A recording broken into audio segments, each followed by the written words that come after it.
Tonight we trek deep into the highlands of ancient Indonesia, where mist clings to your skin, the smell of damp earth fills your nose, and the jungle won't stop humming. You're standing on a slick, fern-covered slope so steep that just standing still makes your calves burn. Now imagine trying to farm on it. Welcome to one of the greatest feats of patience and ingenuity humans ever pulled off, with nothing but bamboo, ash, fire, and bare hands. The mud sucks at your feet with every step, the sky is a syrupy grey, and overhead, vines droop like sleepy snakes. Around you, a forest of towering banyan trees and wild orchids whispers secrets to the wind. The air tastes green, like it's been growing for centuries. You swat away a mosquito that looks like it's training for a marathon, and you glance up to where the slope ends in the clouds. Somewhere up there, ancient Indonesians decided this would be a great place to grow rice. Spoiler alert, you probably wouldn't survive this. So, before you get comfortable, take a moment to like the video and subscribe, but only if you genuinely enjoy what I do here. Drop your location and the local time in the comments. I love seeing where you all are drifting off from. Now, dim the lights, and let's ease into tonight's journey together. Your sandals squish, and you brush aside a low-hanging fig branch.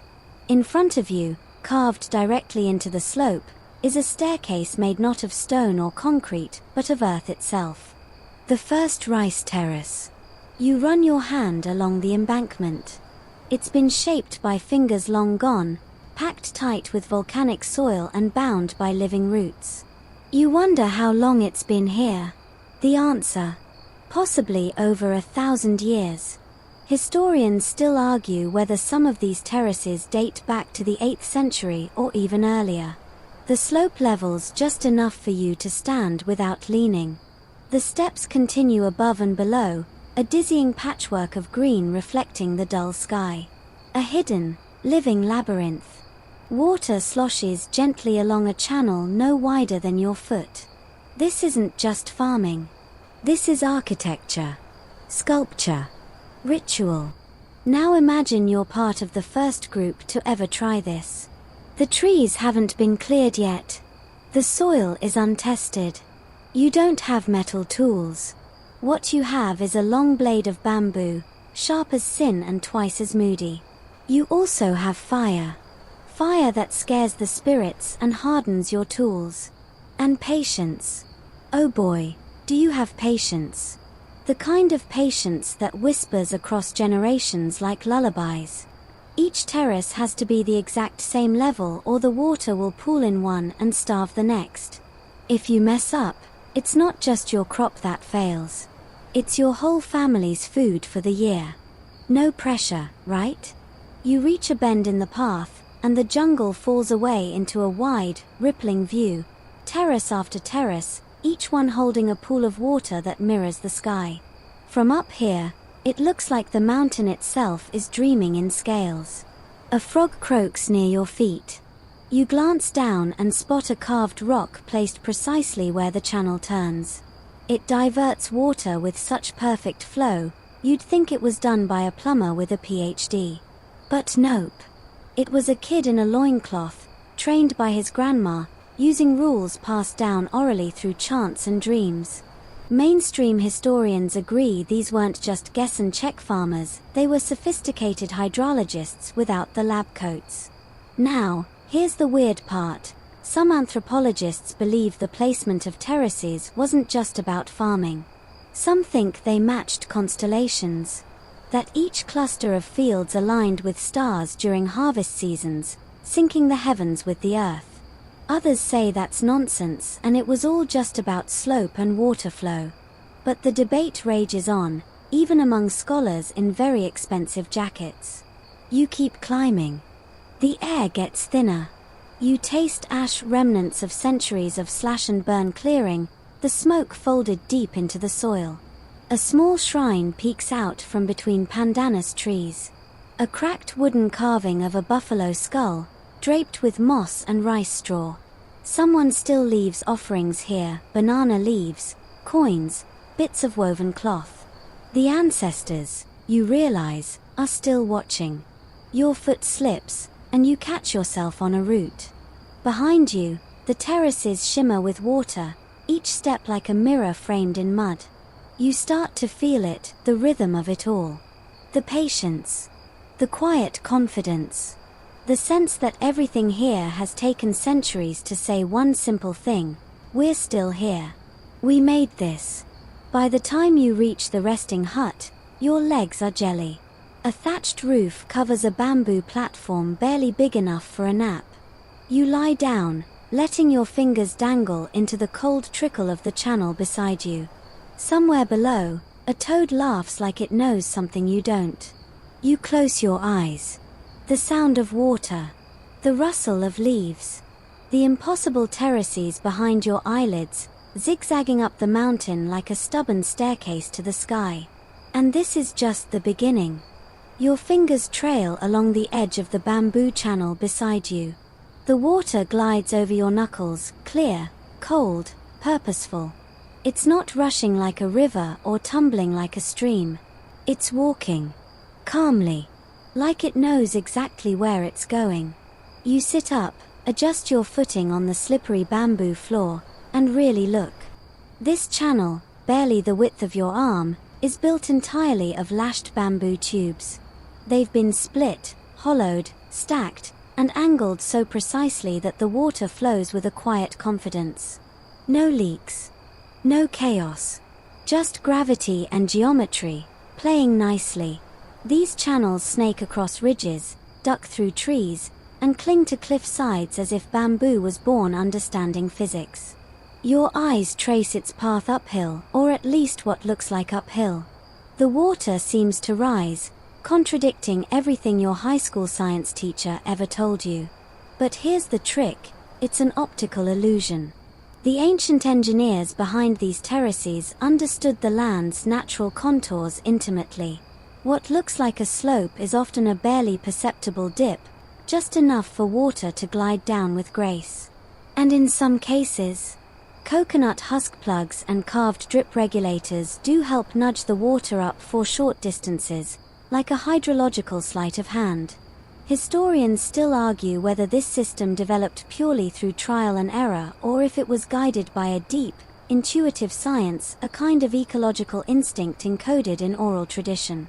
What's not up for debate? It works. And has worked for centuries.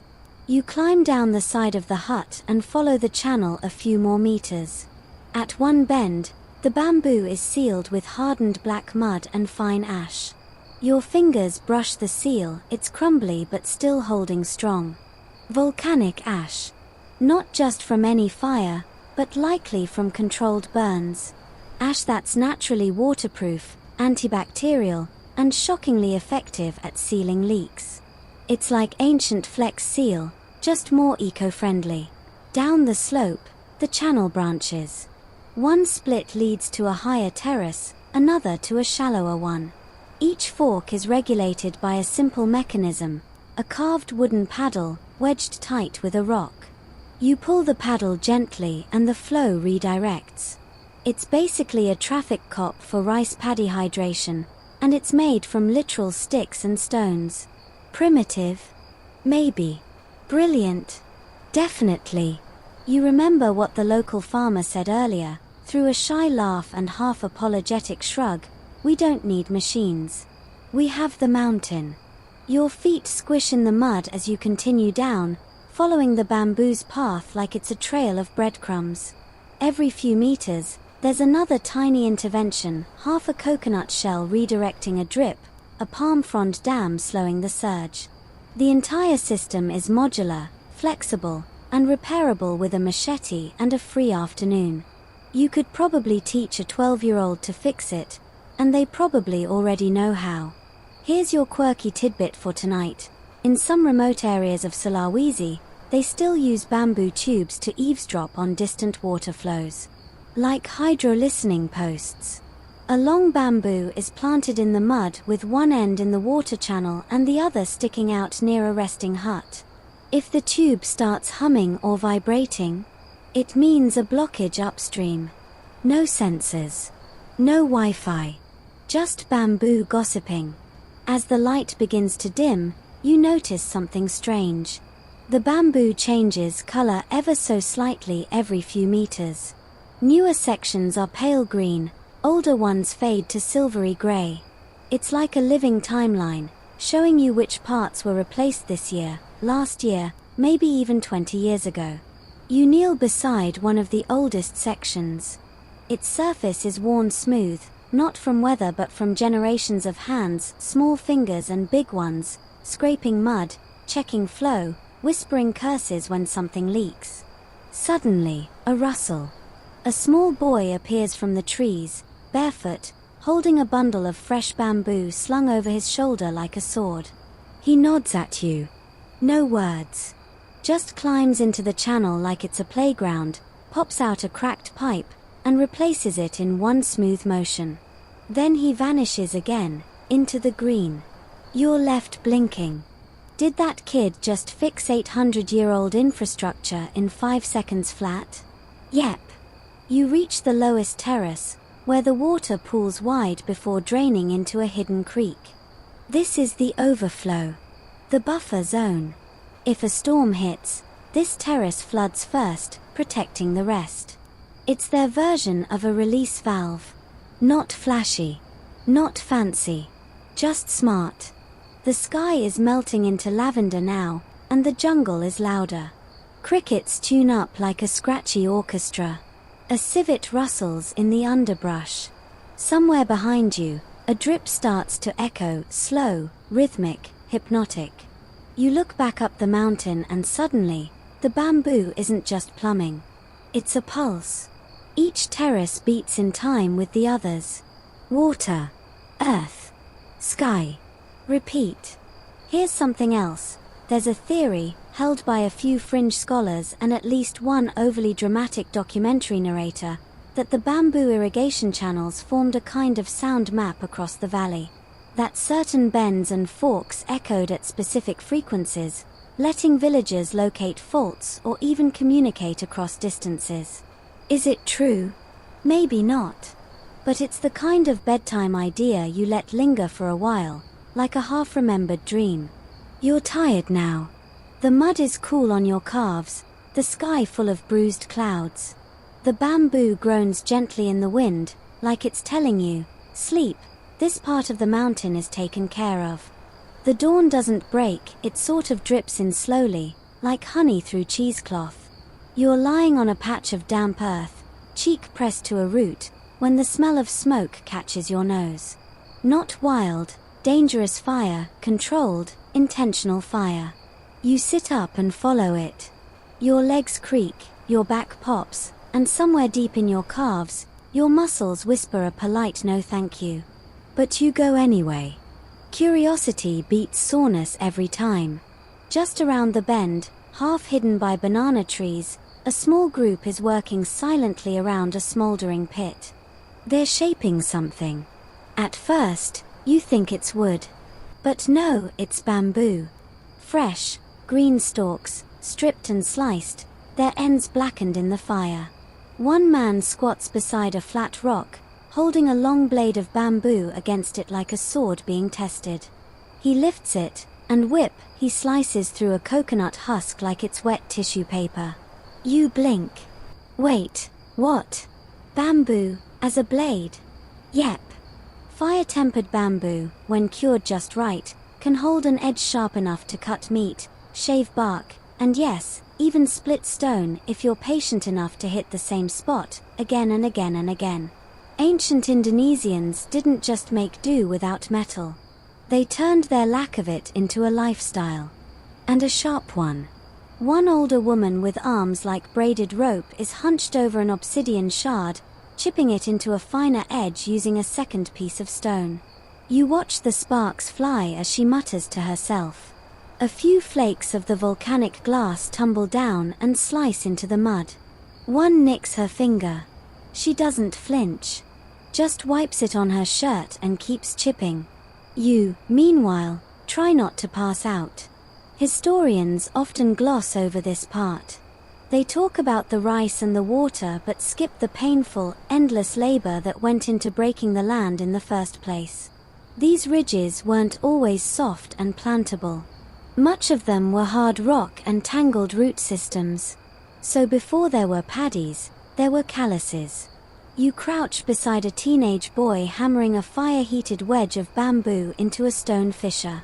His hands are wrapped in cloth, knuckles raw. Every few strikes, he pauses and wipes sweat with the same casualness you might use to check your phone. He's not thinking about it. His body knows the rhythm. They're breaking rock without machines, without picks, without drills. Fire softens the stone. Water cools it rapidly, causing fractures. Then, using wood and bamboo wedges, they pry it apart centimeter by centimeter. One terrace wall might take weeks. You think back to that perfectly level field you saw earlier and realize, every one of those smooth steps started with this. Blisters. Smoke. Patience. There's a fringe theory that always seems to pop up here, maybe because it sounds just bonkers enough to be true. Some researchers claim that certain stones were moved or split using sound. Not singing monks and floating rocks, but deep rhythmic pounding, coordinated hammer strikes that vibrated through the stone, weakening it from the inside. Like an ancient jackhammer symphony. There's zero hard evidence, but that doesn't stop the debate from simmering in academic forums and YouTube comments alike. You pull back a low-hanging banana leaf and see a pile of rough stone bricks stacked nearby. Not bricks, exactly, more like squarish chunks of dark grey rock. These will be terrace walls soon. Each one fits with the next like teeth. No mortar. No glue. Just perfect balance and gravity. It's basically Lego, but for grown-ups with trust issues and muddy shoes. A tiny girl, maybe 6 or 7, is walking between them, placing bits of crushed charcoal into cracks. You ask why. She just says, so water doesn't eat the wall. Oh. Right. Of course. Charcoal tightens the gaps, prevents erosion, and even helps fertilize the nearby soil. She tells you this like it's the most obvious thing in the world. Meanwhile, you're wondering if you should go back and apologize to every science teacher you ever ignored. The sky grumbles above, low thunder in the distance. A young man stands and gestures up the slope. You follow, curiosity dragging your tired body higher. This path isn't for tourists. It's slick, crumbling, and at one point you definitely use a tree root as a handrail. But when you crest the rise, you stop breathing. Before you is a freshly carved terrace. Not yet planted. Not yet filled. Just clean, raw earth, curved into place like a sleeping animal. The walls are still damp. The channels haven't been opened yet. It's a blank canvas, and the brushstrokes are human footprints. You stand in it, ankle deep in fresh mud, and let the silence wrap around you. There's no breeze. No bird song. Just the distant hiss of bamboo crackling in a fire, and the occasional pop of a rock splitting open. You wonder how many hands have built these steps. How many lives have been bent into the mud, shaped by hunger, love, flood, drought, and stubbornness. And all without metal. Without concrete. Just bamboo. Fire. Ash. Stone. And family. Mainstream history likes to move quickly, dates, empires, inventions. But here, the pace is different. Time doesn't pass. It seeps. Slowly. One crack at a time. One split stone. One bamboo blade worn to a whisper. As the thunder rolls closer, a light rain begins to fall, warm, steady, forgiving. You lift your face to the sky. Somewhere in the terraces below, water is already trickling into place. The rain turns the world into a slow, glistening drum. Each drop hits leaf, mud, or bamboo with its own tiny rhythm. You descend back toward the middle terraces, feet squelching with every step, and you notice how nothing is rushing.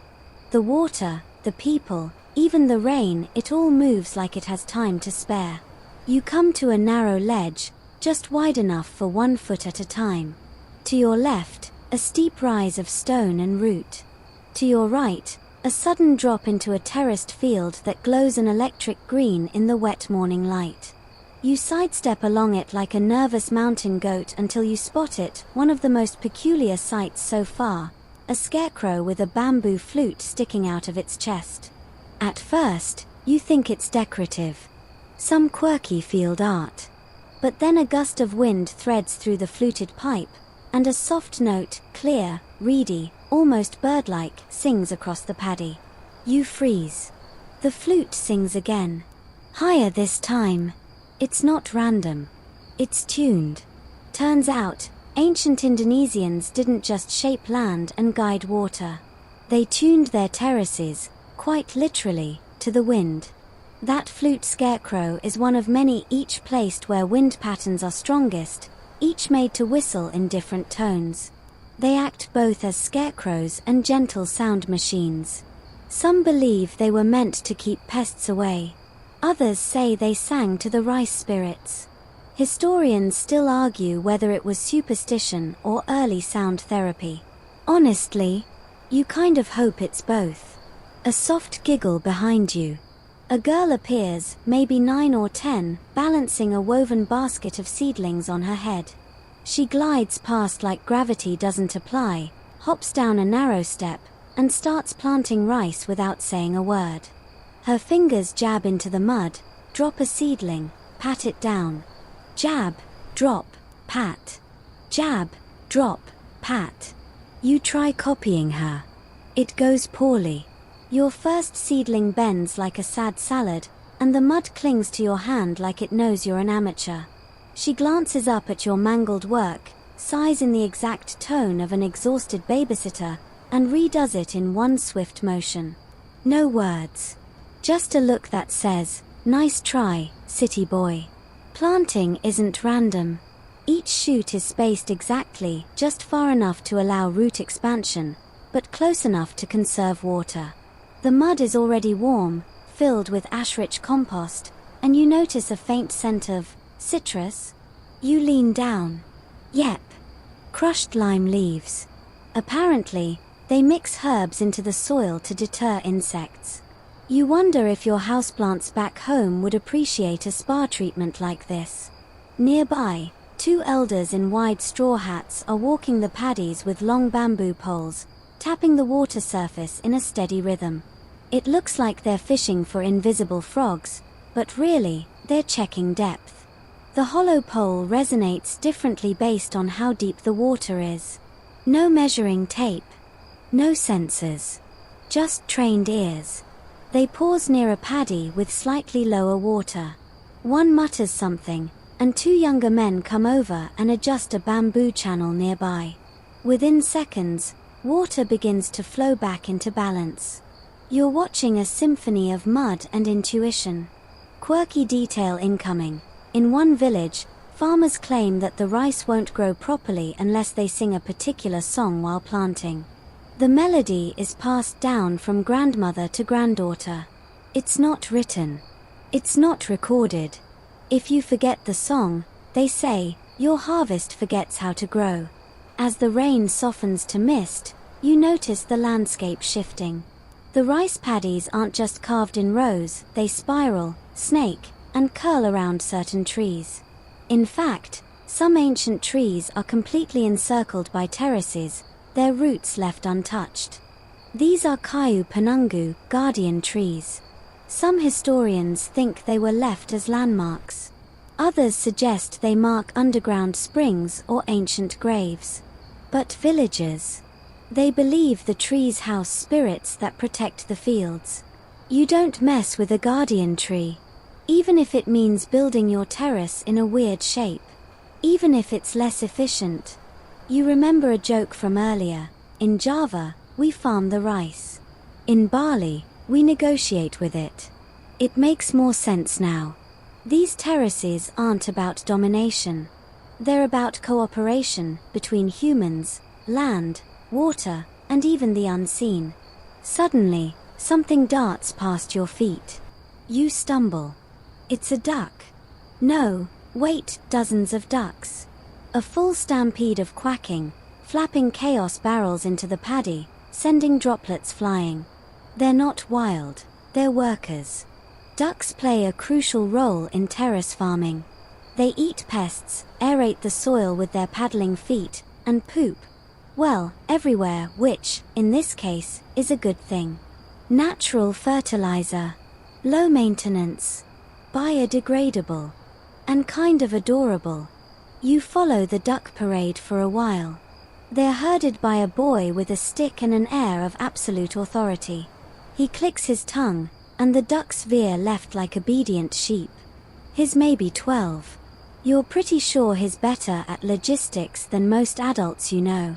There's an ongoing debate among scholars about just how coordinated these traditional systems really were. Some claim it was all intuition and myth. Others argue there was a vast, unwritten science passed down through generations, a decentralized but deeply effective knowledge system. A kind of mud-slicked wisdom network. You step back from the paddies, take a breath, and look over the expanse. The wind shifts. One of the flute scarecrows sings again, soft, mournful, beautiful. You wonder, when the world gets too fast, too sharp, too digital, maybe we all need a little bamboo music, a handful of ducks, and a reminder that even the softest things, mud, wind, patience, can shape mountains. You're soaked to the knees in terraced mud, trailing duck prints, and probably carrying a few hitchhiker leeches you don't want to think about. But just as you start wondering how on earth any of this organized chaos began, someone calls out from above, a sharp whistle followed by a wave. You look up and spot a wiry man standing beside an oddly shaped wooden shelter, perched on the edge of a cliff. He's motioning you over like it's an everyday thing to invite a random, muddy traveler up to his sacred water hut. You climb, carefully, because the path is slick with moss and confidence is no substitute for grip.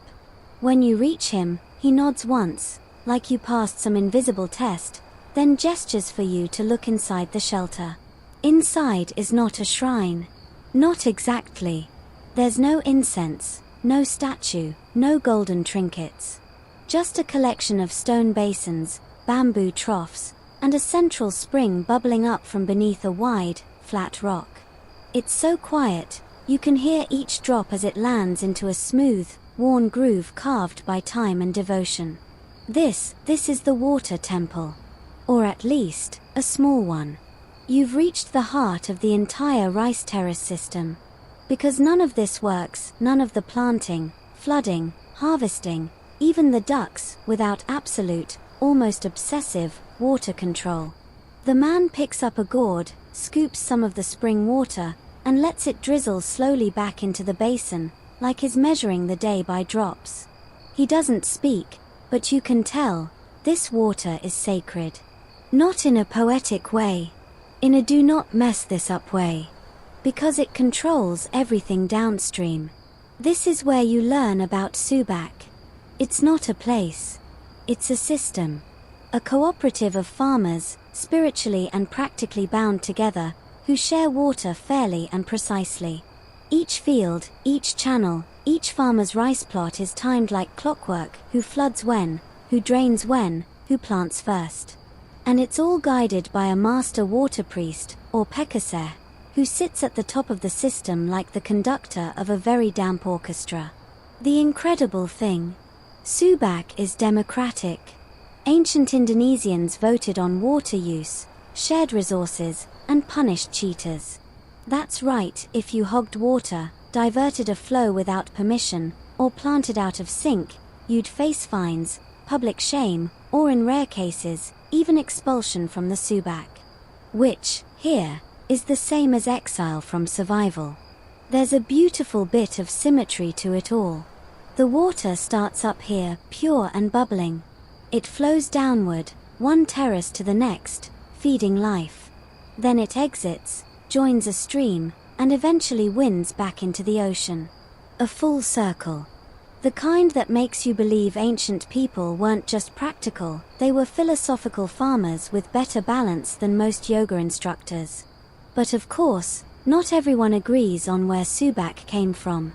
Some say it originated with the Hindu-Buddhist kingdoms that ruled Java and Bali over 1,000 years ago, tied deeply to temple architecture and cosmic balance. Others believe it's even older, predating kingdoms, passed down orally from tribe to tribe. Historians still argue whether the roots are spiritual, political, or just plain practical genius. The man beside you finally speaks. He says one word, Terta. Holy water. He touches the spring with 2 fingers, brings them to his forehead, then gestures for you to do the same. You follow. The water is cool, shockingly clear, and you feel, weirdly, like you've just been given permission to understand something.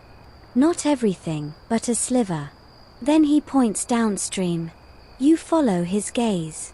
Below you, terraces ripple outward like green silk caught in a slow-motion breeze. The water you just touched will travel to every one of them, feed every stalk, sink into every grain. It's like watching time itself trickle downhill. And speaking of time, there's a detail you've probably overlooked. Rice takes forever to grow.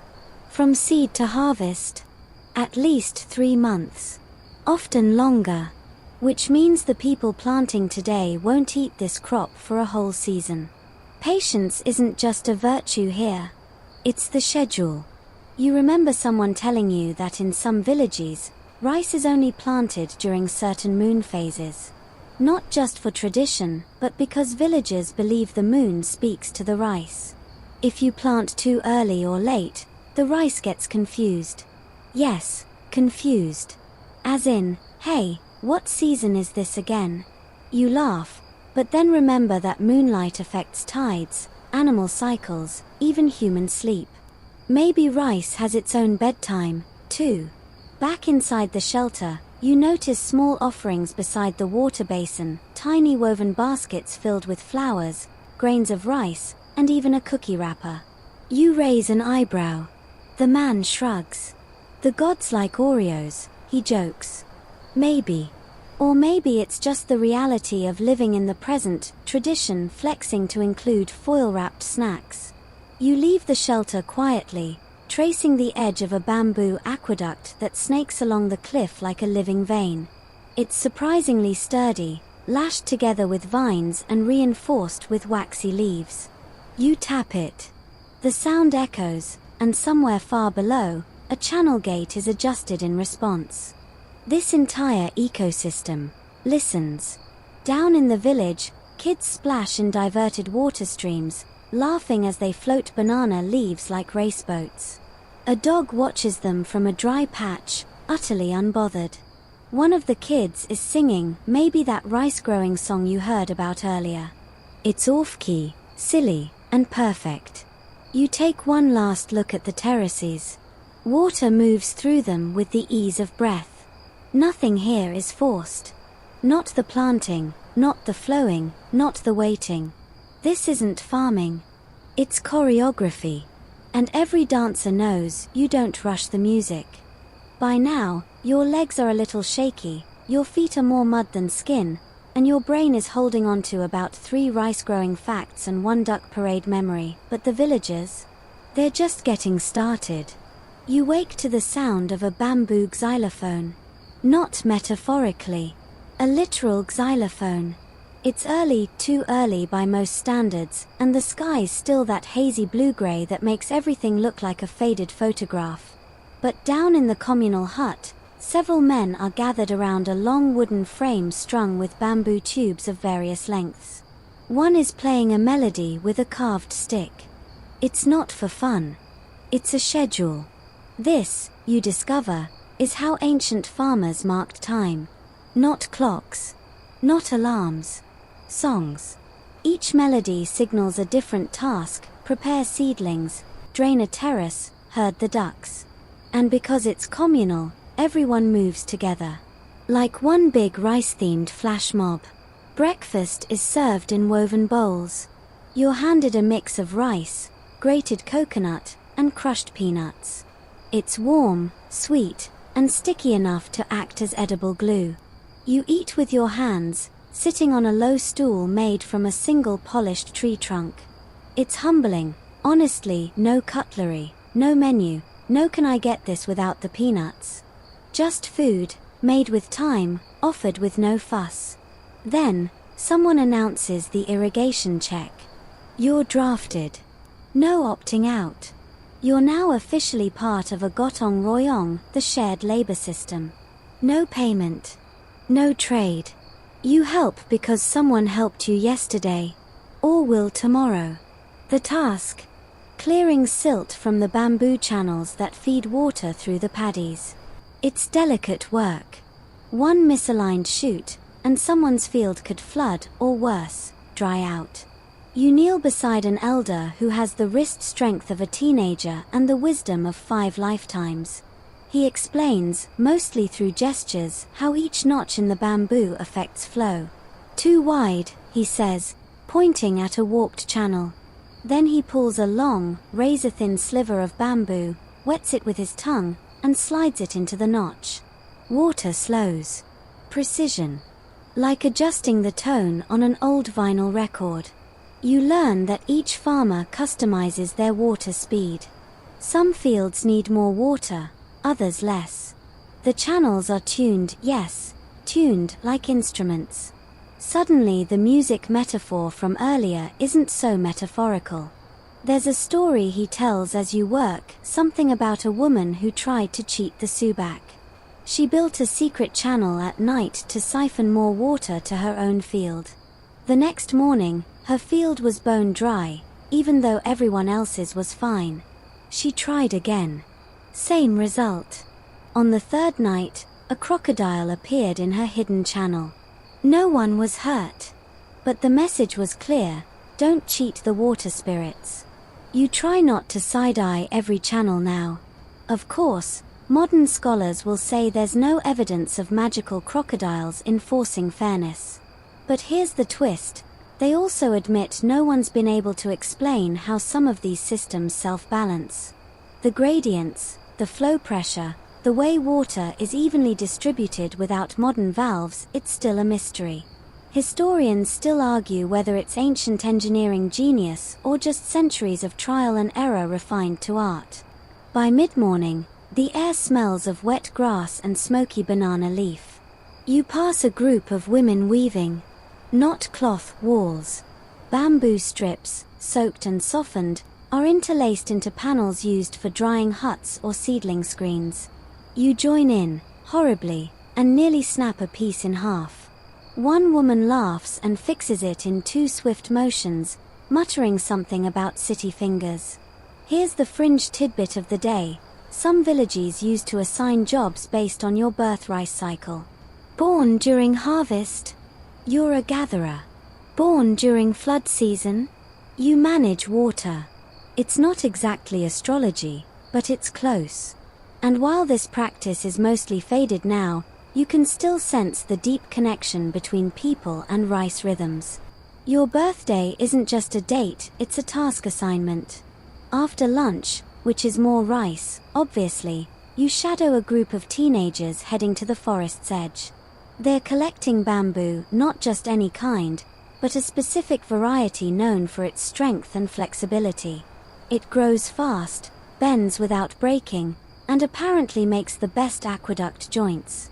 One kid smirks as he tells you that if you cut bamboo without asking permission, either from the elders or the forest, you'll get headaches for days. A spiritual migraine, if you will. The group works in silence, slicing clean segments, trimming leaves, tying bundles with bark cord. It's elegant. You realize there's no waste. Every part of the bamboo is used: pipes, tools, even musical instruments. Back in the village, you hear someone playing a suling, a bamboo flute, its notes spiraling into the afternoon like dragonflies. Now, here's where it gets almost meditative. You sit. Just sit. On a flat rock overlooking the lowest paddies. No task. No one talking. Just the hum of insects, the trickle of distant water, and the slow, unhurried sway of rice in the breeze. You notice things you didn't earlier: tiny frogs hopping between stalks, dragonflies landing on the water's surface, the soft suck of mud when a breeze rolls through. It's then that it hits you. These terraces aren't a feat of brute force. They're a slow conversation between people and land, water and time. You don't carve them into existence. You coax them. And maybe that's the part we've forgotten. In a world where everything has to be fast, efficient, optimized, maybe it's okay to build something slowly, patiently, with 100 hands and 1 heartbeat. You close your eyes. Somewhere nearby, someone starts singing again. Off-key, but full of soul. The water keeps flowing. By now, you've stopped trying to wash the mud off. It's part of you, like freckles or that one weird scar you can't explain. And honestly, it feels good. Earthy. Grounded. You're finally syncing with the rhythm of this ancient place. The same way those narrow bamboo flutes harmonize with the morning breeze, you, city-born, screen-trained you, are falling into step with something older than sidewalks. Today's task. Seeds. Tiny things, really. Hardly worth a second glance. But here, seeds are everything. Generations compressed into a single grain. 1,000 years of survival inside a husk you could crush between 2 fingers. And yet, you don't. You sit cross-legged in the seed hut, where the air smells of old baskets and dried stalks. A woman with hair like silver thread hands you a bundle of paddy rice seeds still clinging to their mother stem. She shows you how to separate them. Gently. Like untangling a necklace without snapping it. These seeds, she tells you, aren't random. They're chosen. Not all rice is the same. Some strains grow faster. Others withstand floods. Some can even handle pests. Every village has its preferred kind, tailored over centuries like a family recipe. She tells you a story, well, more of a whispered legend, really, about rice that cried. A long time ago, a jealous neighbor stole a sack of high-yielding rice from a sacred field. He planted it in his own land, but when the stalks grew, the grains wept. Literally. Salty water dripped from each head. No one would eat it. It was cursed. The thief abandoned the field, and the rice was burned. Science would say the grains had a fungal infection or salt poisoning. But science doesn't sit in this hut. The woman does. And her eyes twinkle like she's seen rice do things your textbooks never imagined. Historians still argue whether these legends reflect literal beliefs or symbolic warnings, cautionary tales against greed and agricultural theft. But the elders, they don't argue. They just plant. After sorting, the seeds are soaked in bamboo baskets lined with soft banana leaves. This isn't random either. The soaking duration, timed to the hour. The moon phase, considered. Even the type of water used, spring water is best, rainwater is second, river water is last resort. You watch the seeds swell, tiny bodies waking up from their dry sleep. It's oddly emotional. Like watching someone blink awake from a nap they didn't know they needed. Then comes the nursery plot. It's a small, well-tended patch near the main terrace. The soil here is extra soft, almost silky. The villagers kneel in rows, pressing the soaked seeds into the earth with practiced precision. Not buried, not thrown, just gently pushed in. Like tucking a baby in. You're handed a bundle. Your fingers hover above the soil. Suddenly you're nervous. What if you do it wrong? What if the rice hates you? Too late now.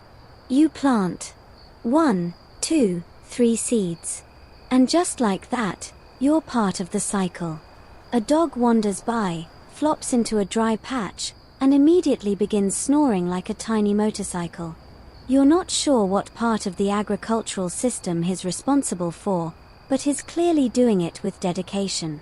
As the seeds settle, you're taken to an older terrace, a low one, already flooded. You squish through water up to your shins. The air smells like warm algae and something subtly sweet. It's transplanting time. You didn't realize rice had to be moved. Turns out, those nursery-grown seedlings get lifted after a couple of weeks and replanted in the bigger terraces. One by one, bent over, ankle-deep in mud, the villagers press each stalk into the earth with a practiced flick of the wrist. It's fast, mesmerizing, efficient. You try it. You fail. Your first stalk floats away like a disapproving canoe. They laugh kindly and help you try again. And again. Eventually, the seedling sticks. You don't cheer. You just nod, like everyone else. Here, effort is expected. Results are quiet victories. There's an open scholarly question floating around your head now. Why didn't ancient Indonesians just broadcast the seeds like wheat or barley? Why this painstaking transplant method? Some say it prevents weed competition. Others claim it allows for better spacing. A few fringe theorists even argue it was about ritual, not efficiency. A way to physically connect every farmer to the land, plant by plant. No machines. No shortcuts. As you finish your row, you look up and realize the terrace stretches far beyond what you imagined. Like a green mirror of the sky, curved just enough to feel endless. A boy nearby holds up a stalk. "This one is lucky," he says. You ask why. "Because I planted it," he shrugs, like it's obvious. Fair. Later that afternoon, you help prepare the planting flags. These are small, triangular pieces of palm leaf tied to sticks. Each terrace gets a few, placed at the edges, marking something you can't quite define. Some say they're to guide the spirits. Others think they help birds avoid landing on fresh sprouts. Honestly, they look great in the wind. Like the rice fields are celebrating something only they understand. One elder mutters that the flags are for the wind gods. You laugh. He doesn't. You wander back to the nursery plot just as the sun begins to set. The seeds you planted are still hidden, but you swear the soil feels expectant. The wind picks up. The flags flutter. Somewhere nearby, someone's flute starts again, slow and breathy. You've planted something.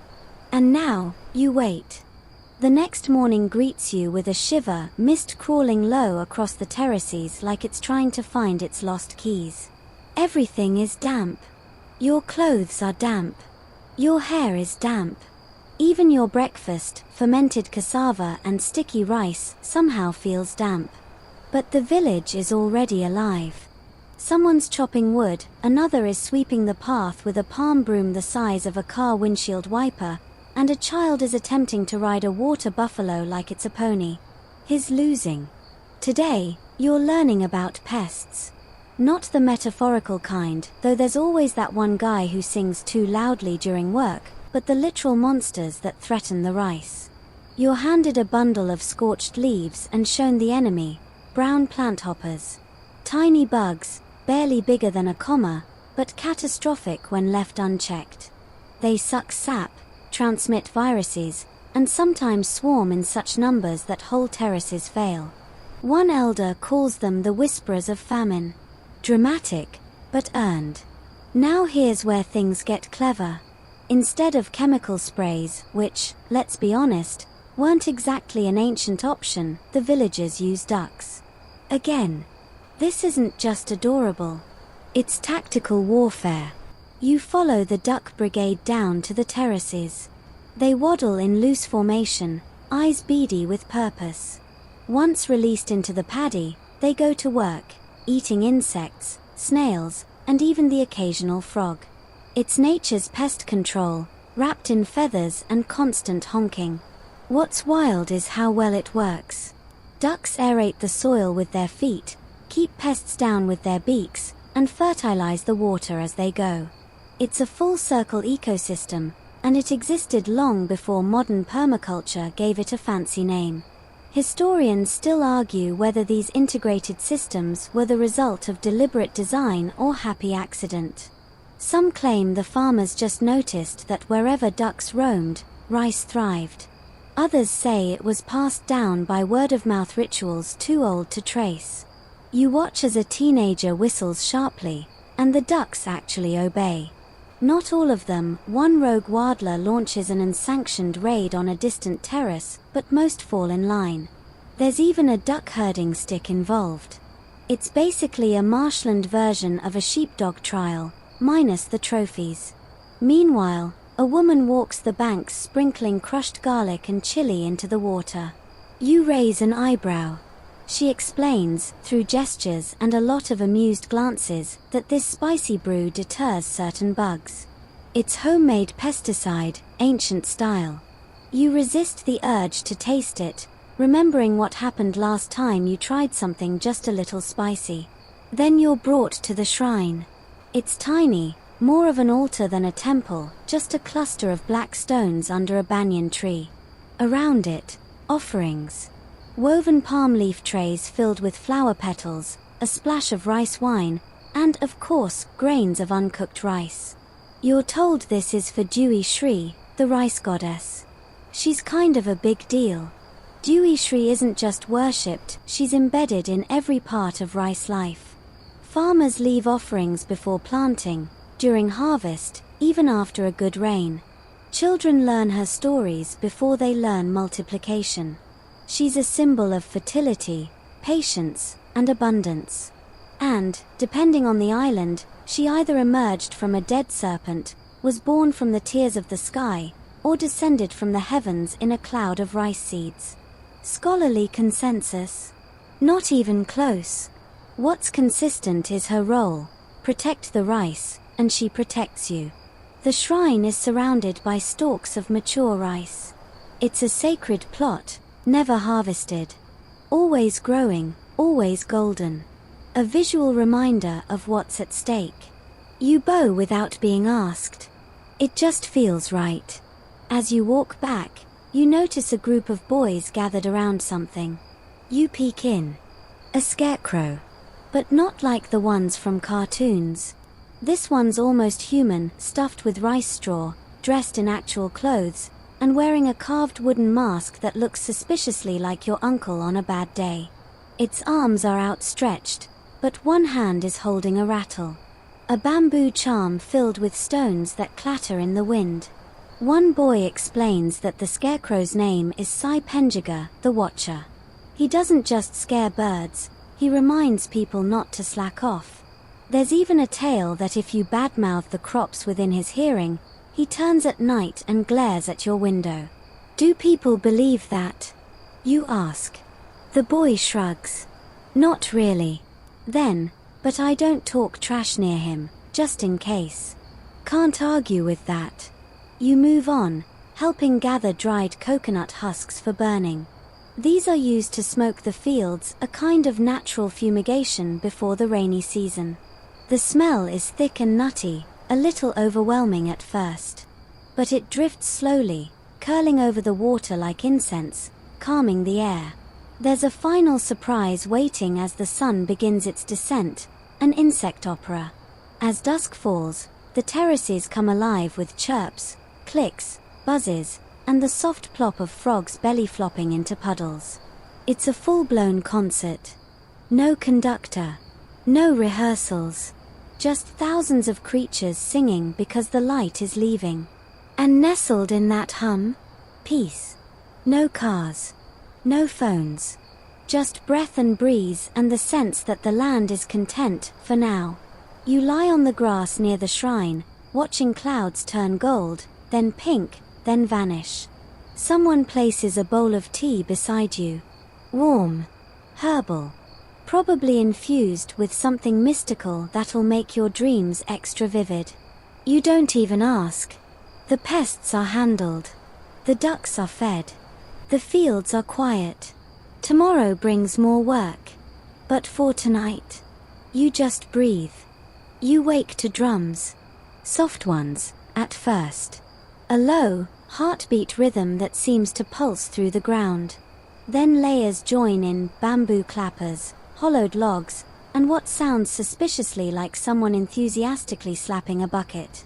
It's not a celebration. Not yet. This is alarm. A warning system older than sirens, alerting the village, the rains are coming. Not a drizzle. Not a romantic mist. We're talking full-blown, thunder-belching, sky-cracking tropical drama.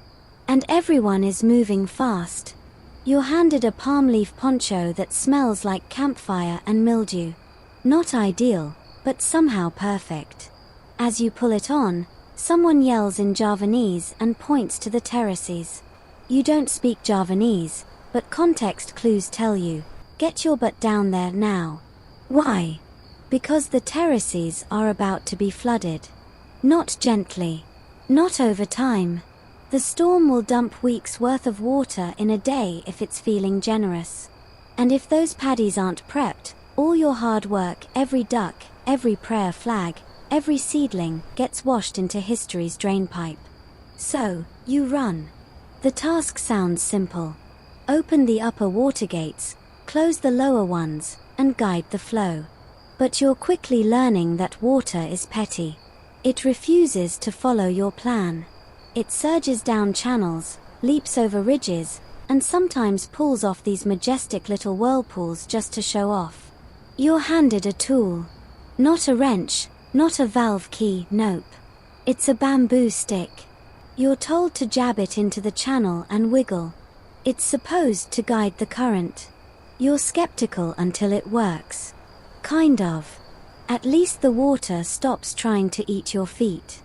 This is Subak in action.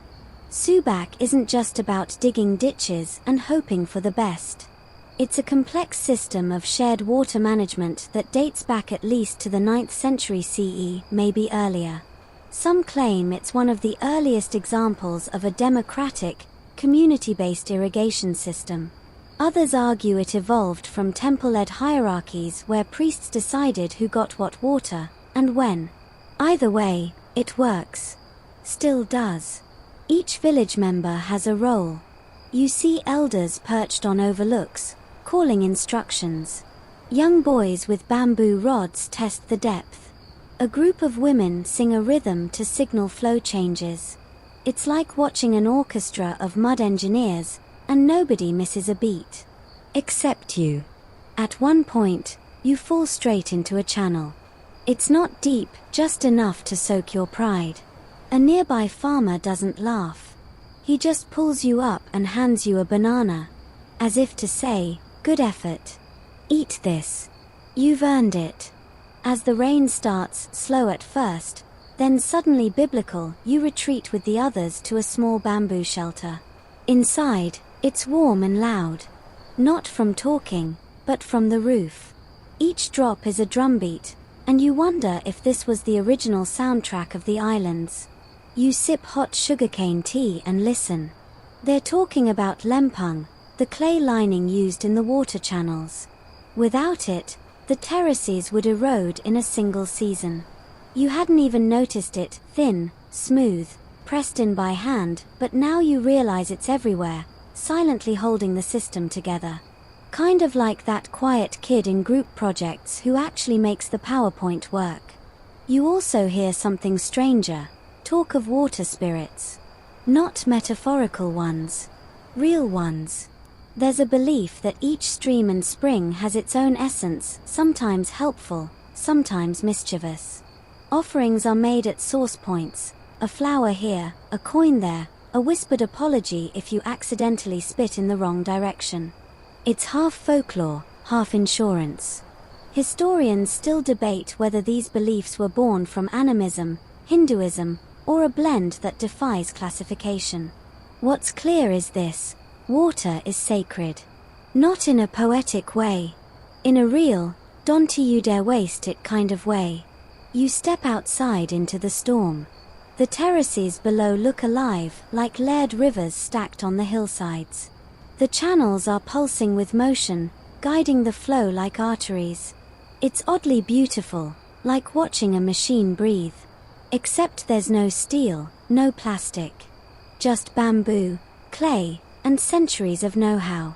Someone hands you a wooden float, a small raft made of sticks bound with rattan. It's not for transport. It's for measuring current. You set it in the channel and watch how fast it drifts. If it moves too quickly, you adjust the upstream flow. Too slow? Clear debris. It's low-tech hydraulics, and it works with eerie precision. Then, just as suddenly as it started, the rain dies. Like the storm burned itself out and left without a tip. The village exhales. People emerge from shelters, check the paddies, high-five with muddy hands. It's a small miracle, everything held. The terraces are flooded, but stable. The water gates are intact. The seedlings are fined, drenched, but defiant. A woman pats your shoulder and says something in Balinese. You don't understand the words, but the smile is clear. You did good, city mouse. That night, around a small fire, you're invited to share fermented palm wine. It's an acquired taste. Like sweet vinegar having a midlife crisis. But the laughter makes it better. Someone pulls out a carved drum and taps a beat. Another joins with a nose flute. Yes, that's real. And no, it's not as weird as it sounds, actually kind of haunting, like wind through bamboo chimes. You're not sure what tomorrow brings. Probably more mud. Definitely more bending. But tonight, you rest easy. The rain came. You didn't drown. The terraces held. Victory. You wake up to silence, no rain, no drums, no ducks staging a mutiny. Just the whisper of morning wind across rice stalks and the gentle creak of bamboo in the breeze. It's one of those rare mornings where everything feels perfectly still, like the island is holding its breath. But don't get too comfortable. Because today, you're learning how to read the land. You're handed a basket. Inside, a smooth stone, 3 types of soil, a carved wooden compass, and a chicken feather. You don't even ask anymore. You just assume this is going somewhere deeply spiritual or surprisingly practical, and, most likely, both. Your guide is an old man named Pack Maid. He doesn't say much. Just points, nods, and occasionally chuckles like he knows you're about to step in cow dung. You do. Twice. He leads you past the terraces, into the hills above the village. It's higher ground where no rice grows, but everything begins.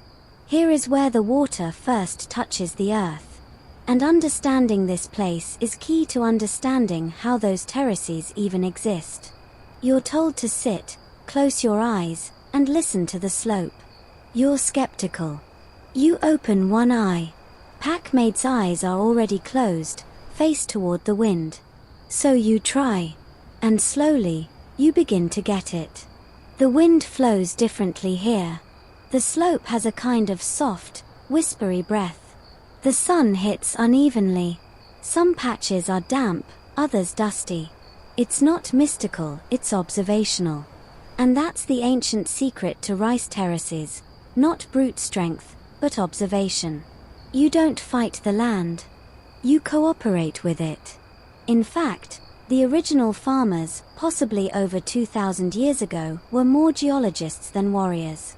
They knew how to read fault lines, water pressure, soil moisture, and gradient just by watching plants grow and rain pool. There's evidence these early agricultural engineers used basic tools made from bone and bamboo to test slope stability. Some archaeologists argue these were proto-theodolites, used for measuring angles. Others dismiss that as wishful thinking. Still, those terraces didn't lay themselves. Packmaid asks you to pick up soil.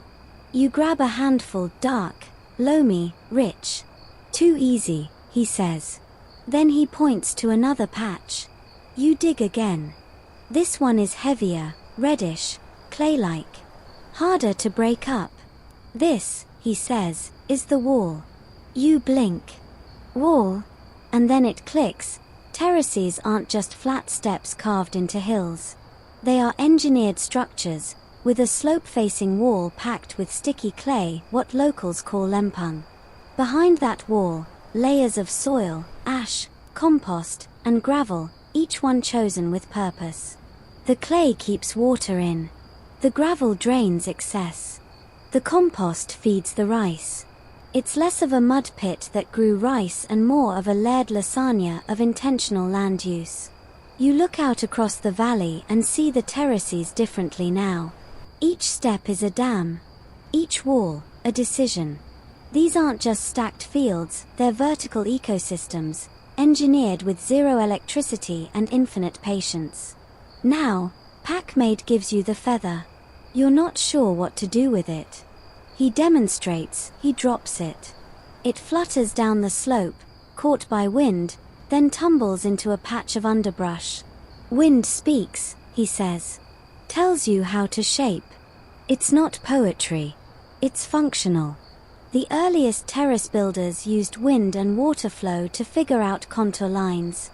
Long before GPS or even string lines, they'd track leaf movement, listen to water burble, and follow the way ants built their tunnels.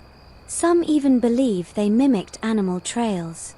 Wild pigs, in particular, always follow the most stable terrain. Where the pigs walked, the terraces would follow. It's either brilliant or deeply pig-obsessed. Hard to say. Historians still argue whether these techniques were passed down through structured oral education or simply mimicked from one generation to the next. There's no carved tablet explaining how to terrace like a pro. Just generations of kneeling in the dirt, watching, guessing, and adjusting. You hike farther up with Packmade to a collapsed terrace wall. He shows you how erosion happens. Not dramatic mudslides, but slow, sneaky decay. A cracked wall lets water through. Roots from a rogue tree push the structure apart. Over time, the slope weakens. Then one rainy night, gone. That's why maintenance is constant. Not seasonal. Not monthly. Constant. You start helping patch the collapsed wall. It's strangely meditative. You scoop clay, pack it with your palms, pat it into shape. Repeat. No machines. Just rhythm. A small boy joins in, barely old enough to walk straight. He's got a chunk of clay and a toy cow. He's not helping, but nobody shoos him away. This is how it starts. After hours of wall building and slope watching, you break for lunch under a tree older than any nearby house.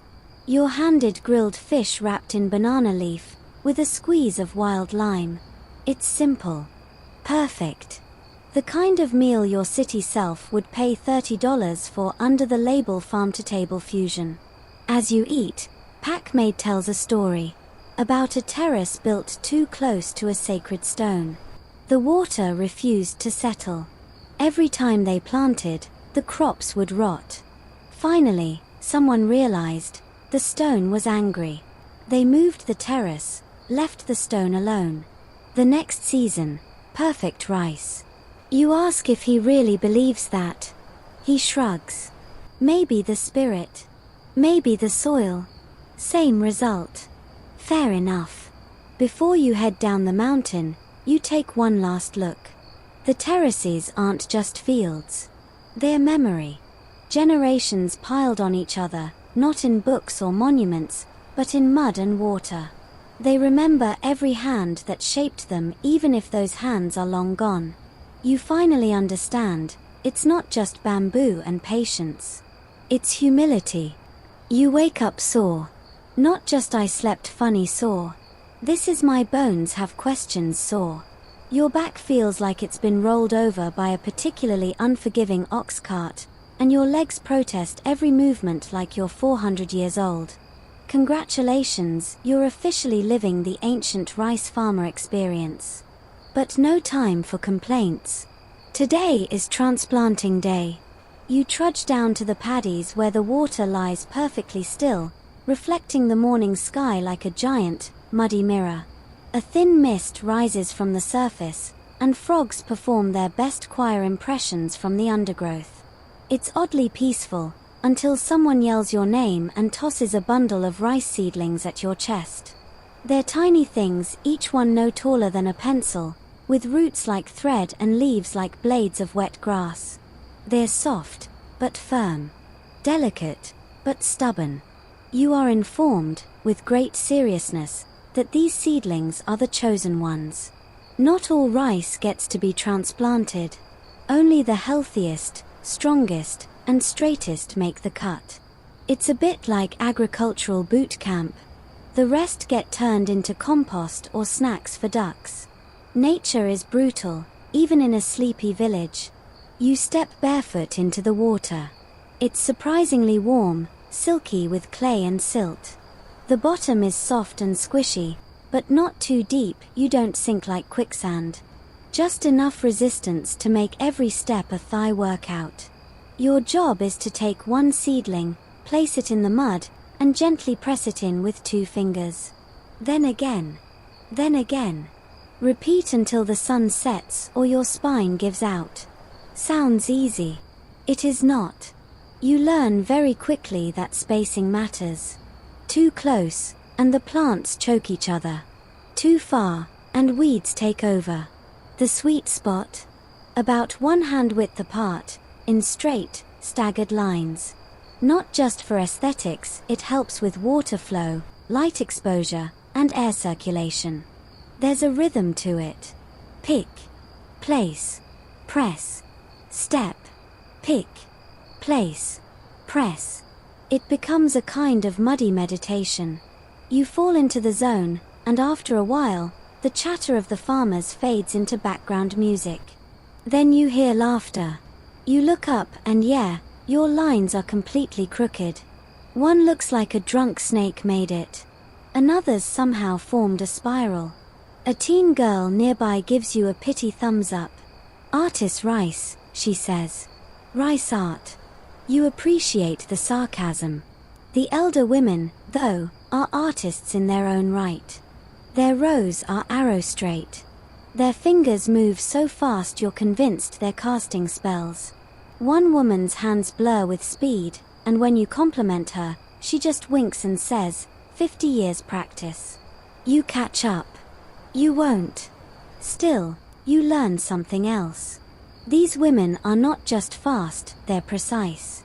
And while they work, they tell stories. Not out loud, through songs. The transplanting songs, called tembang, have been sung for generations. They tell myths of Dewi Shri, the rice goddess, who gave her body to feed humanity. They explain when to plant, what to avoid, and of course include a few cheeky verses about lazy husbands and nosy neighbors. Some scholars believe these songs functioned as a kind of agricultural manual. Others think they were just ways to pass the time. The truth is likely both. What's certain is this: knowledge here isn't written. It's sung, shown, and repeated until it becomes instinct. Historians still argue whether the original system of transplanting came from Indian influence or was developed independently by Austronesian settlers. Either way, the method stuck and it's still used today because, well, it works. You break for lunch. Today's meal: pisel, steamed greens with peanut sauce, served on a banana leaf. Spicy, earthy, and very necessary. You eat like you haven't in days, because transplanting burns more calories than a spin class taught by a drill sergeant. During the break, a boy brings over a small bamboo toy, a grasshopper that clicks when you squeeze it. He doesn't say much, just sits beside you and clicks it over and over. It's kind of hypnotic. You realize he's watching your hands, mimicking your planting motion with the toy. Practicing, you ask. He nods. The rice life begins young. After lunch, it's back into the fields. The sun is higher now, the heat baking your shoulders. The mud is stickier, heavier. You start using your whole body, knees bent, back hunched, arms moving in a steady rhythm. It's a full-body negotiation with gravity. At one point, your foot gets stuck. Like really stuck. You try to wiggle free, but the mud refuses. You lose your balance and yep, there you go, face first into the paddy. It's gross. Everyone laughs. A woman helps you up and says, "Now you belong to the rice." Thanks. That's comforting. You're told the mud is actually good for your skin. Locals use it as a kind of spa treatment. You try to enjoy the moment, but all you can think about is the one frog you felt jump past your leg earlier. You're now sharing a facial with it. By sunset, the field is filled with perfect green rows. Well, mostly perfect. You'll still look like nature took a detour. But they're in. You did it. The villagers light incense at the edge of the field, offering thanks to dewy Shri. The scent mixes with the evening air, sweet, earthy, and strangely calming. As you watch the smoke rise, someone hands you a cold drink made from palm nectar and lime. It's the best thing you've ever tasted. Possibly because you're delirious. You ask, what now? The answer is simple. We wait. The transplanting is done. The rice will grow. Slowly. Silently. Patiently. And so must you. Because the next part of the journey is not about action, but observation. Days blur. The rhythm of the rice field slows everything, your thoughts, your muscles, even the way the light moves. You've entered what locals call the waiting time. No more digging or bending or dramatic belly flops into mud. Just quiet. Well, mostly. You still wake up to ducks yelling at nothing, but even they seem calmer now, waddling between rows of young rice like feathery supervisors. The seedlings you planted just a short while ago? They've grown. Not tall yet, but confident. Their stalks have stiffened, and their leaves are reaching upward in neat little V-shapes. It's oddly satisfying, like watching rows of tiny green soldiers standing at attention. Your job now? Mostly watching. And listening. Farmers roam the fields at dawn and dusk with bamboo tubes pressed to their ears. You think they're messing with you, but no, they're listening to water. The bamboo stethoscope trick helps them hear how fast the water is flowing underground.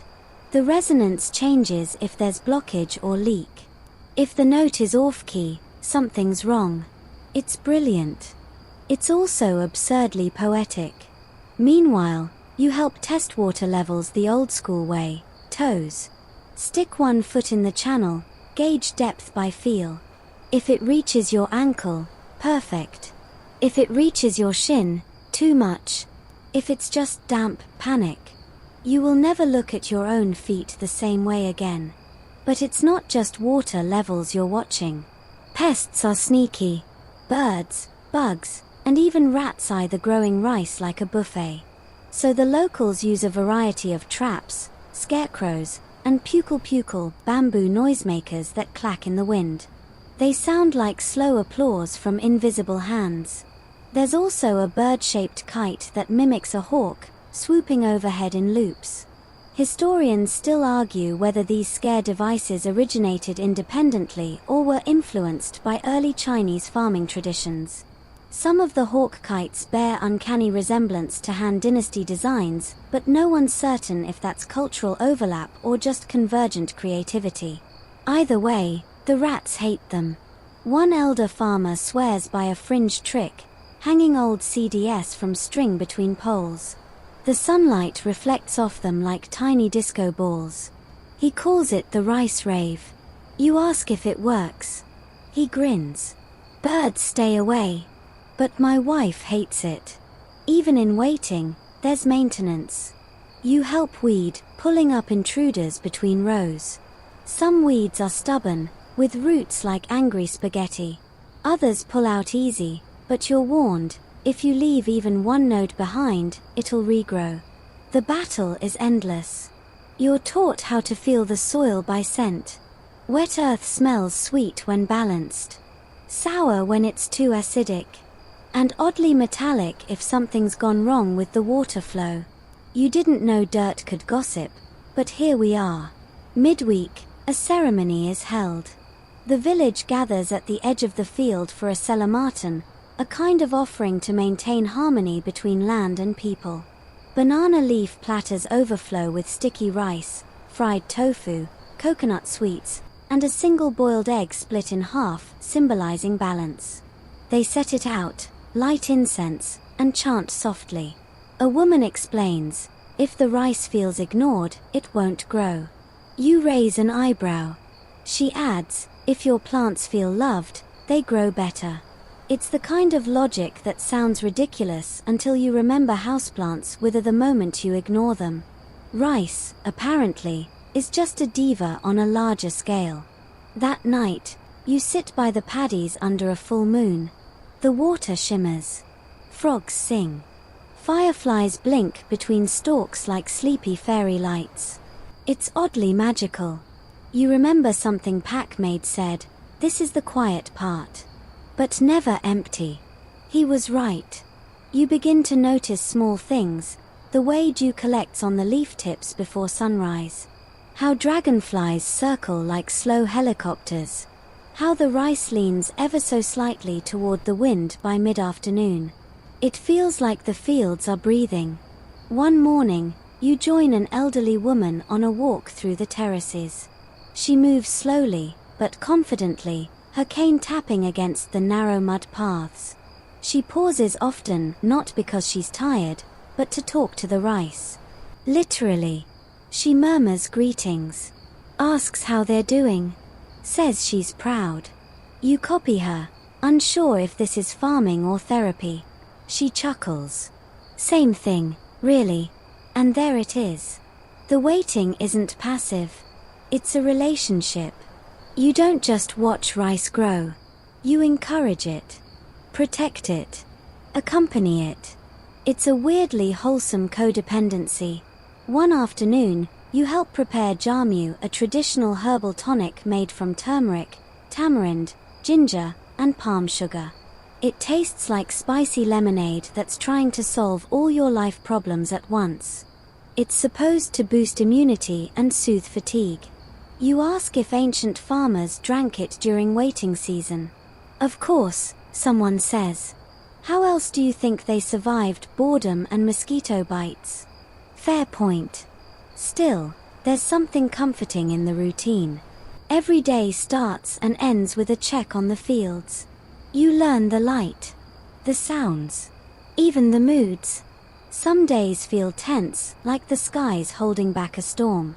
Others are gentle and bright. There's no rush. There can't be. Rice will not be hurried.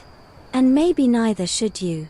Because sometimes, the best way to grow something, whether it's rice, patience, or perspective, is to simply be still.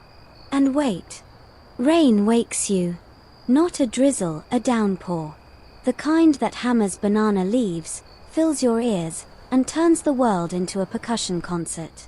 You roll over on your mat, eyes still half shut, and realize the entire house is vibrating with the sound of water. This is the real test. You throw on your woven hat and head out with the others, slipping along the muddy paths. The paddies haven't flooded yet. But they're close.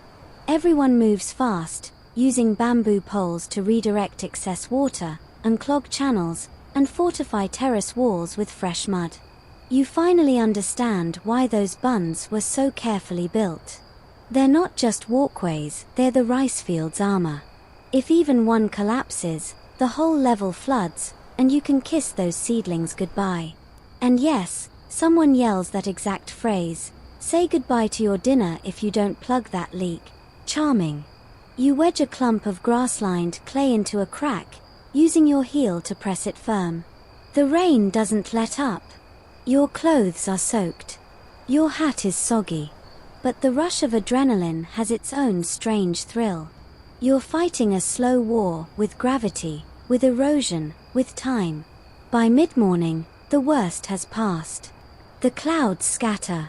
The sun burns off the mist like a magician clearing the stage. And the paddies? Still intact. Barely. You look out across the terraces, layer upon layer of shining green steps, glistening under the sun. It's beautiful. It's also steamy. Like facial steamy. Every inch of you is coated in sweat, mud, or both. Still, there's pride in survival. Your rice babies live another day. Later, you learn that rain is a double-edged kriss. Farmers need it, but not too much, not too early, and not too long.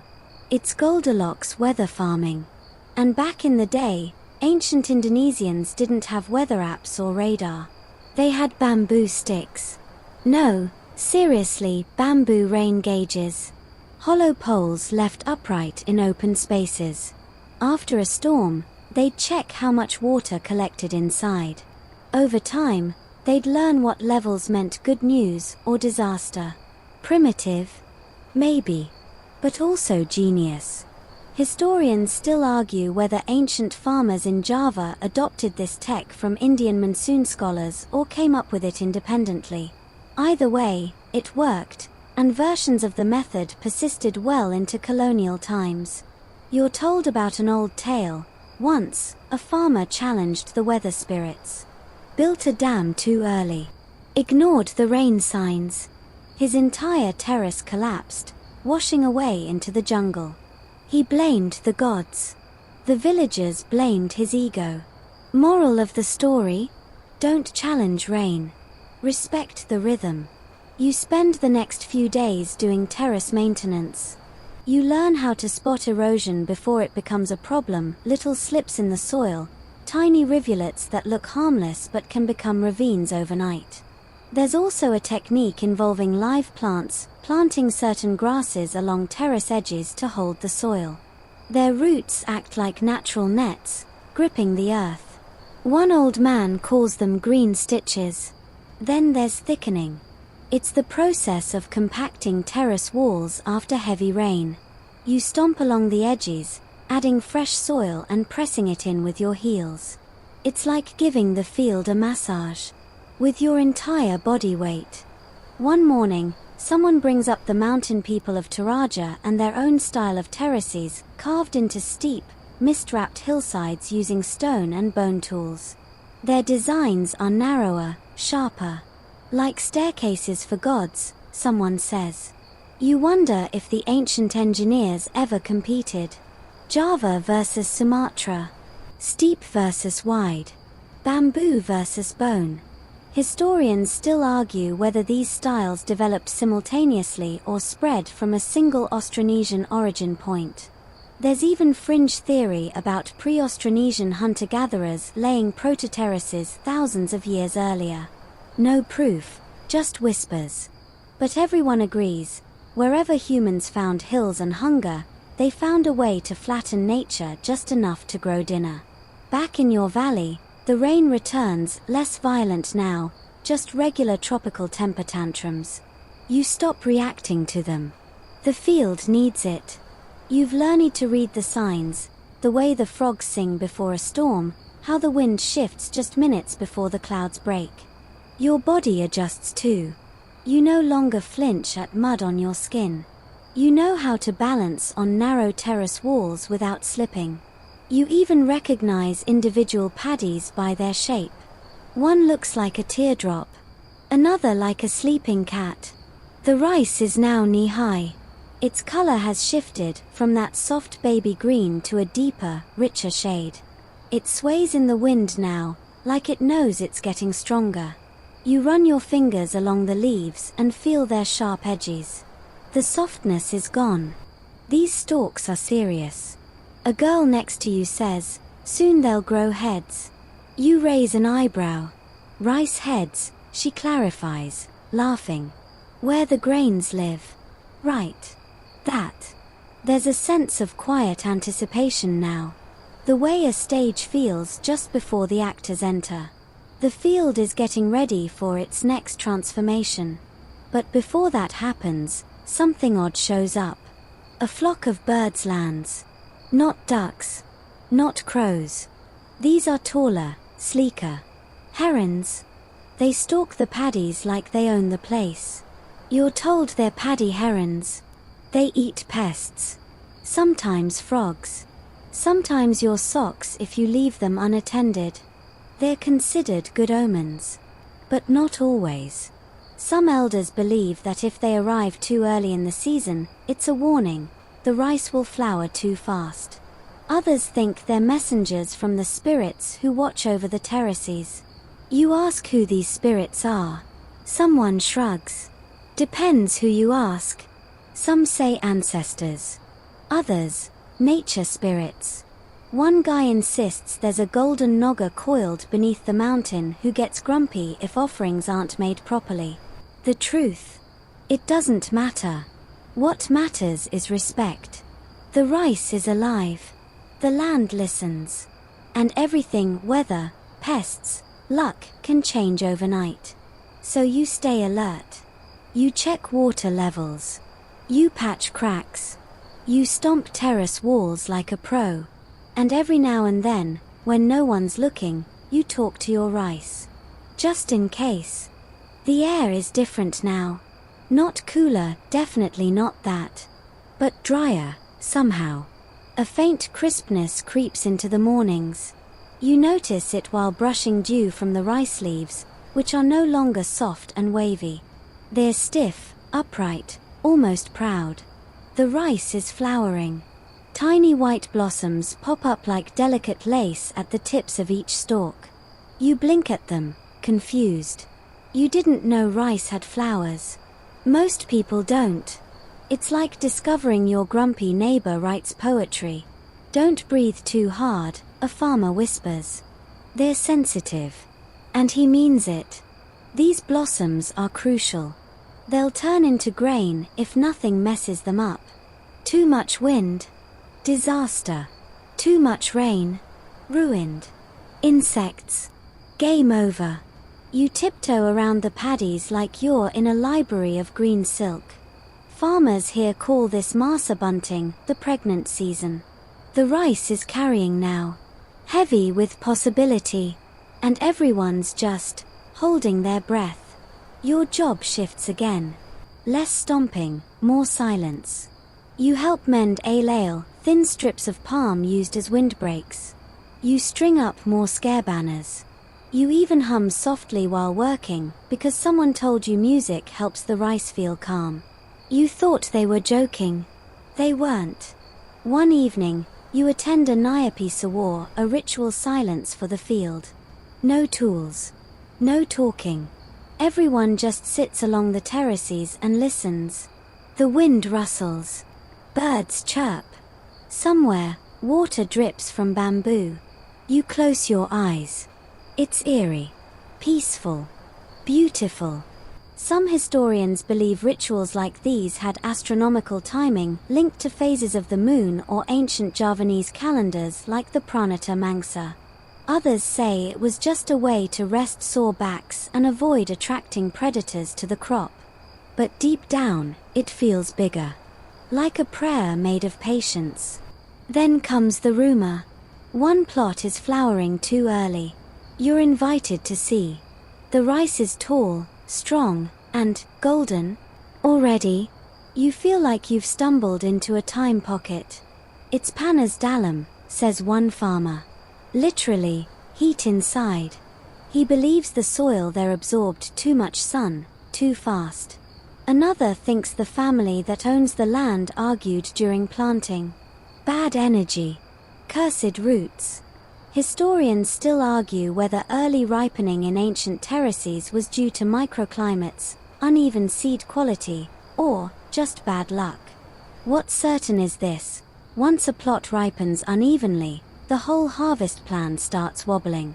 Panic whispers through the village. But not for long. The community meets under a banyan tree. They map out which sections will ripen first, who needs extra help, how to adjust the irrigation schedule. You're handed a new job, menususa air, literally tracing the water. You walk from terrace to terrace, barefoot, feeling for flow.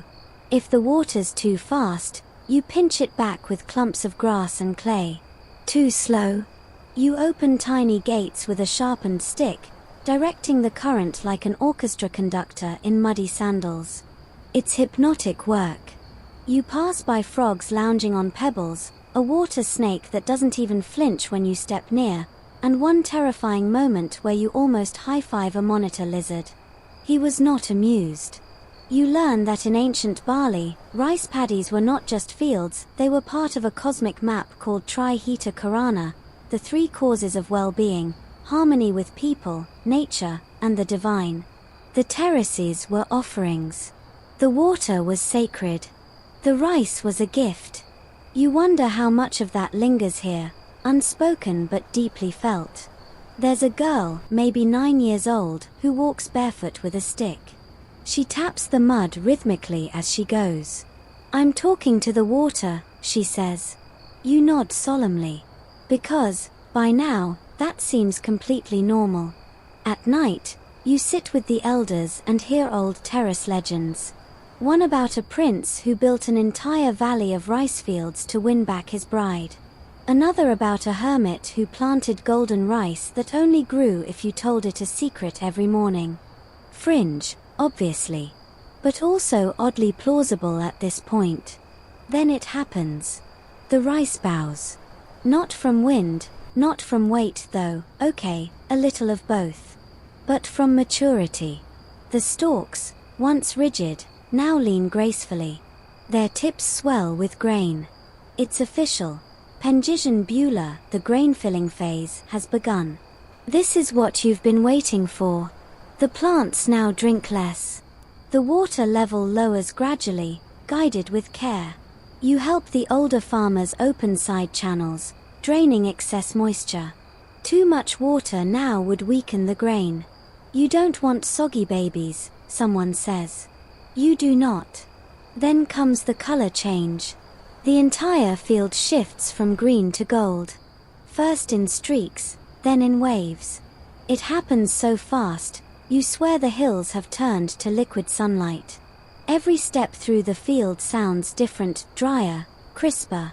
The stalks rattle like maracas in a slow breeze. Harvest is near. But not yet. There's a final check. The rice must pass the bite test. Yes, really. You pull a grain, crack it between your teeth. If it's still milky, wait. If it's firm and nutty, it's ready. You take a bite. Crunch. Close, but not quite. 2 more days. You spend them preparing tools, sharpening sickles, weaving new storage sacks, and helping lay out drying mats made from woven palm. You even help carve a wooden offering mask shaped like a buffalo head, which will sit at the field's edge during harvest. To remind the rice we're grateful, they say. Also, maybe, to scare off nosy spirits. The night before harvest, a feast. There's music, bamboo flutes, skin drums, laughter that rolls across the terraces like thunder. Children dance in circles. Someone lights lanterns shaped like rice grains and lets them float into the sky. You watch them rise. From mud to gold, the journey is almost done. You lie on your mat that night, hands blistered, feet sore, cheeks aching from smiling. And you think, this wasn't just growing rice. This was building a living machine from mud and memory. And you were part of it. The harvest begins before sunrise. It has to. The rice, golden and bowed like humble kings, needs to be cut before the midday heat. You wake to the soft hush of movement, no shouting, no drums this time. Just the shick of blades and the low murmurs of ritual chants. You join the others, holding a sickle in your hand that feels too small for the job. It's bamboo-handled, crescent-shaped, and surprisingly sharp. Someone ties a red thread around your wrist for luck. The rules are simple. You cut from the base. You gather by hand. And you never turn your back on the field without bowing, just a little, a subtle nod. You're saying thank you. With each stroke, the stalks give. A satisfying crunch, then the whisper of leaves folding. You bundle them quickly with grass rope and lay them in neat rows. The morning mist catches in the husks, glittering like sugar. You start to fall into rhythm. Shik. Gather. Tie. Bow. And every once in a while, you hear someone whistle a rice song. They have dozens, some are playful, others mournful. You pick up one that sounds like a lullaby sung by sleepy ghosts. It stays with you all day. By noon, your hands ache, your back burns, and your feet feel like they've been through war. But the field is changing, stalks give way to stubble, like a forest being gently shaved. The rice is taken to lumbung raised storage barns shaped like upturned boats. Ancient Indonesians believed these structures had spirits, too. Feed them wrong, and you'd have rats. Or worse. You help spread the rice on mats, letting it dry under the sun. The smell is strange. Nutty, grassy, with a hint of something like vanilla. Or maybe your brain's making that part up. Hard to say after 11 hours in the sun. Then comes menembak, pounding. You're handed a wooden pestle the size of a toddler and shown how to rhythmically pound the grains to remove the husks. It's musical, somehow like percussion practice at a sleepy drum circle.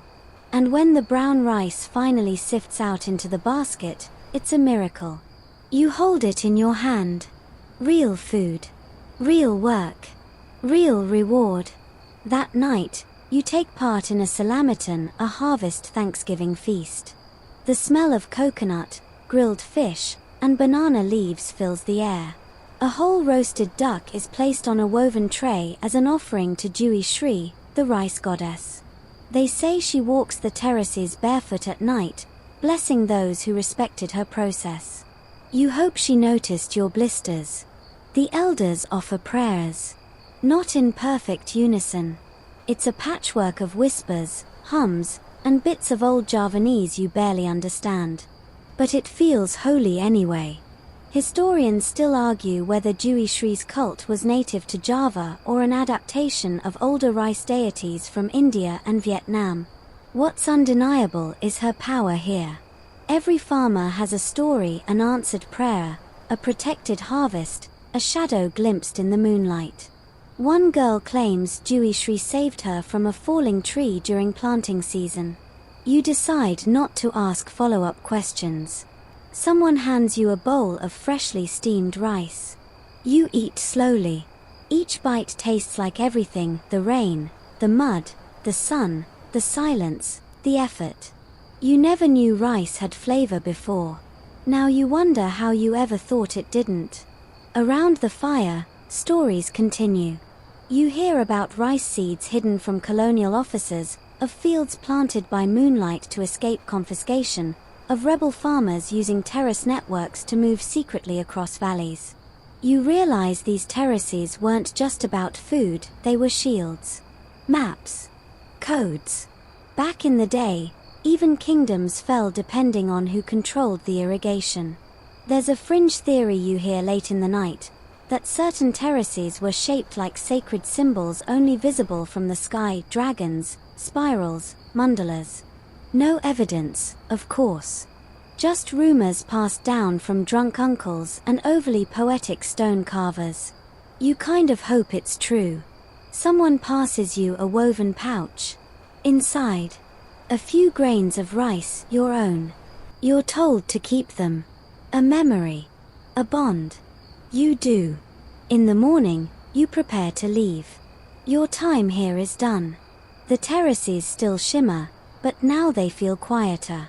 Like they're resting after a long song. You walk the edge one last time, tracing your steps. And you realize, these weren't just fields. They were the slowest machines ever built, powered by gravity, patience, bamboo, and hope. And somehow, still running after 1,000 years. You glance back at the valley, and you smile. Because you were part of it. Even if just for a while. And now, you can let go. Let the terraces fade from your vision, the shimmering gold, the soft trickle of water, the whisper of wind in rice leaves. Imagine the sun setting gently behind those ancient hills, painting everything in soft amber, like a dream that refuses to rush away. Feel the mud sliding off your feet, the ache in your arms turning to calm warmth. The weight of that sickle in your hand disappears, replaced by the softness of your blanket. The rice paddies are distant now, quiet, sleeping like you soon will. You remember the songs. The slow rhythm of the pounding rice. The hush before harvest. The glimmer of lanterns rising into the sky. You carry those sounds like a lullaby tucked into your chest. Breathe slower. Let the memory of the rain-wet earth cradle your thoughts. Let the humid breeze drift through the cracks of your imagination, carrying the scent of grass and grain. Nothing is needed of you now. The rice is safe. The field is full. The work is done. So soften your breath. Let your shoulders drop. Let your eyes grow heavy, as if the weight of 1,000 seasons is tucking you in. You've walked across time tonight, across terraces, myths, and mysteries. You're allowed to rest. And if you dream of green hills that breathe and golden grains that sing, well, that's between you and Dewy Shri. Good night.